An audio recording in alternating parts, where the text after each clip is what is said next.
This is the last in our short series of videos exploring how you can capture incremental revenue from your existing customer base. And this is really a miscellaneous section of a range of things that experience has taught can really help grow that sustainable recurring revenue. So in no particular order, always be asking for referrals. So both within an existing customer's business and outside, make a conscious effort to ask them if there's anyone else that you can be introduced to that might help you grow more business in that way.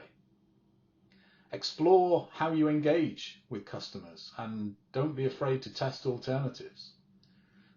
Some examples, but certainly not exhaustive. 13-month contracts with month one free. So you're getting that upfront engagement, you're getting some degree of continuity, but you're also giving the customer something of value to them. Similarly, contracts with bailout options. So 15-month term contract with a conditional exit after 3 months. Now, I know in past videos we've said try and avoid termination options, but in some cases there's just no way to avoid it.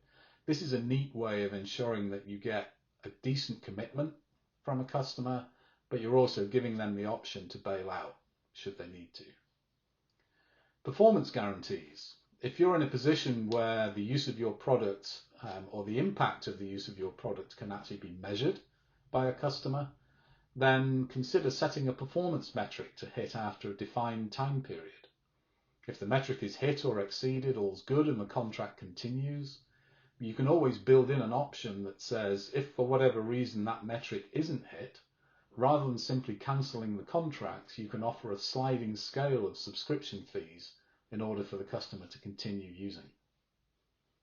Shared risk, shared reward contracts have been around for a very long time. Again, they can be a little subjective because you need to be able to measure something and agree that measurement with a customer. But if it is possible to come to an arrangement that says, I will pay a subscription fee which is proportionate to the amount of value I've measured and gained from the use of your product, those can be tremendously valuable contracts.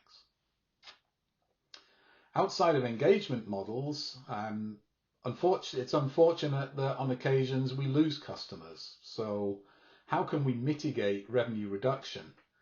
Well, one way of doing that is to make sure that you conduct attrition analysis. So why do some customers leave? What are the warning signs? How can we get better at recognizing those warning signs early enough that we might be able to make a difference? And how can you adapt the way that you serve customers to try and minimize that risk of them leaving? And last but not least, incentivize and recognize team members for introductions. So leads can come from many different places, casual conversations with support or help desk staff, visits by people simply taking care of admin procedures. Make sure that everyone in your company knows that should they make an introduction and that leads to a sale, not only will they get recognized for it publicly, but they might even earn something from it as well. You'd be amazed how much that increases the number of inbound leads.